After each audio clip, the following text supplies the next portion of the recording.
முதலமைச்சர் ஹாக்கி போட்டியில் டிவிகே என கையெழுத்திட்ட மாணவிகள். எவ்வளவு நரேட்டிவ் செட் பண்ணாலும் கிரவுண்ட் ரியாலிட்டி இதான் போல.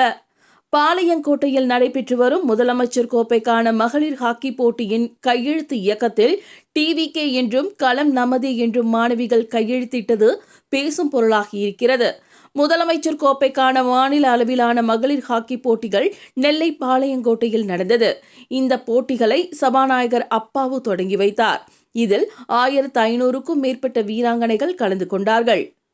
அப்போது சில மாணவிகள் தங்கள் பெயருடன் சேர்த்து டிவிகே என்றும் களம் நமதே என்றும் கையெழுத்திட்டிருந்தனர்.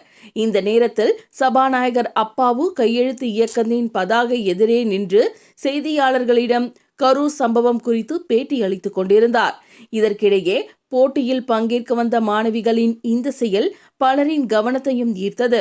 பள்ளி மாணவிகள் விளையாட்டு வீராங்கனைகளுக்கான கையெழுத்து இயக்கத்தில் தமிழக வெற்றி கழகத்தின் பெயரையும் அரசியலையும் குறிப்பிடும் வகையில் கையெழுத்திட்டுள்ளது பேசும் பொருளாக மாறியுள்ளது. தற்போது இது குறித்த காட்சிகள் சமூக வலைதளங்களில் வெளியாகி வைரலாகி வருகின்றன. இந்த வீடியோவை பார்க்கும் பொதுவான மக்களோ எத்தனை அடக்குமுறைகள், சூழ்ச்சிகள், கூட்டு சதிகள் செய்தாலும் டிவிகே என்ற பின்பத்தையோ தளபதி விஜய் மீது வைத்துள்ள மக்களின் அளப்பெரிய அன்பையோ தடுத்திட முடியாது. அதை மக்களே முறியடித்து விடுவார்கள் என கமெண்ட்ஸ் பதிவிட்டு வருகின்றனர்.